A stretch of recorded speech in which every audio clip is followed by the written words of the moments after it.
Bonjour à tous. Bon, on revient sur cette histoire de boîte à relais là. J'ai fait une vidéo antérieure là. Il y a une petite info que je me suis trompé, et donc je voulais revenir là-dessus quoi.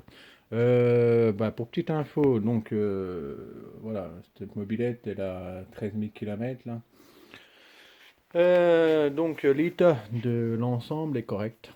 Elle va pouvoir continuer à rouler. Donc comme je disais dans son vidéo antérieure, c'est sa dernière ligne droite. Pour la simple bonne raison. La chaîne en question, bon, elle commence à être un peu usée, elle a un peu de jeu, la denture c'est correct, mais le truc c'est que la couronne arrière, sa denture elle a un petit peu, je sais pas si je vais réussir à vous montrer, mais je sais pas, on voit pas trop. En fait elle commence à partir en arrière. Quand vous avez la dent comme ça là, qui part un petit peu en arrière, ça veut dire que la couronne elle commence à être vraiment usée quoi. Donc je ne sais pas si vous arrivez à voir, il y a quelques dents qui partent un peu en arrière, voilà. Donc ça, c'est pour ce qu'il en est au niveau usure, quoi.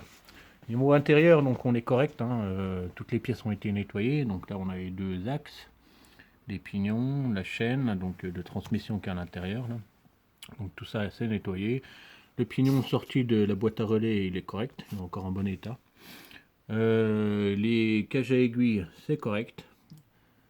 Et puis non, ça va. Dans l'ensemble, c'est correct, quoi. Ouais, je suis assez content. Par contre, je me suis trompé sur une info. Je vous ai dit qu'il y avait cage à aiguille ici, cage à aiguille ici. Donc là, en fait, vous voyez, hein, c'est des bagues en laiton.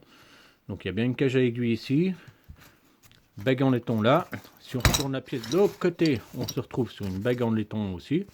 Et puis ici, c'est une cage à aiguille avec un petit joint O-ring là, vous voyez là. Donc ça va. En stock, j'avais un petit joint O-ring qui rentrait pile poil dedans. Donc en fait, c'est une douille à aiguille, quoi, avec assez d'espace pour passer un joint au ring. Voilà. Donc, alors, pour l'ensemble, c'est assez simple à démonter. Franchement, juste une pince à clips, et puis on démonte tout l'ensemble. Moi, j'ai de la chance parce que ça n'a pas été bricolé, donc toutes les rondelles de calage sont à leur bonne place. J'ai regardé par rapport au plan du constructeur, là. Donc tout est conforme. Donc impeccable, je vais pouvoir remonter ça.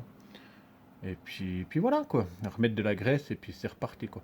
Je vous retrouverai sur une vidéo pour pour la suite quoi, le remontage un petit peu de chaque pièce, chaque élément quoi. Et puis voilà quoi.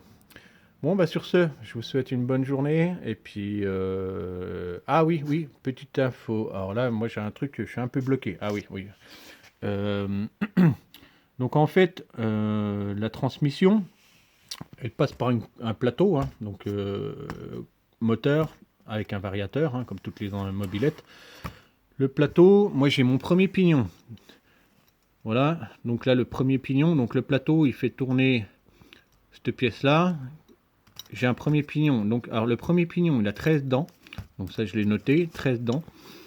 Ensuite, ça va faire tourner avec la chaîne, ça va faire tourner ce gros pignon là. Donc celui-là il a 24 dents, ce grand pignon là. L'ensemble va faire tourner le pignon de sortie de transmission qui est de 13 dents. Et puis pour finir, pour une couronne de 37 dents. Donc si jamais il y en a un qui s'y connaît en démultiplication et puis me dire si c'est quoi la démultiplication de tout cet ensemble là, à comparer avec, de l'origine. Donc en origine, je crois, si je me trompe pas, hein, sortie de plateau. Derrière le plateau, je crois qu'on a un pignon de 11 dents. Et puis une couronne, je vais mettre pause, je vais regarder mes couronnes. Ouais, alors mes couronnes, qu'est-ce que j'ai quoi comme couronne? Ça c'est trop petit, je sais même plus c'est une combien de dents celle-là là, je sais même plus, j'arrive pas à lire. Ça c'est une 48 dents, ça c'est 52, 56. Là je dois avoir 2, 3 de 56. Ça c'est une combien là? Ça c'est une 60 dents. Et puis ma dernière, c'est une 64 dents. Voilà. Oui, une démultiplication avec une couronne, on va dire, assez standard, qui passe partout, c'est les 56 dents. On retrouve assez souvent sur les mobilettes. Donc, en fait, toute la transmission, là, la différence entre cette transmission avec un pignon de 13, de 24, 24 qui repart sur un 13 et qui finit sur un 37 dents, par rapport à une mobilette qui est d'origine avec un pignon de 11 en 56 dents. Voir c'est quoi la différence. Est-ce que ce principe-là va faire que la mobilette avance pas du tout, ou est-ce que cette transmission est plus longue qu'une 11,56. Voilà. Bon bah si jamais il y en a qui veulent réfléchir pour moi, ce serait sympa quoi. Bon bah sur ce, je vous souhaite une bonne continuation et puis à très bientôt. Salut!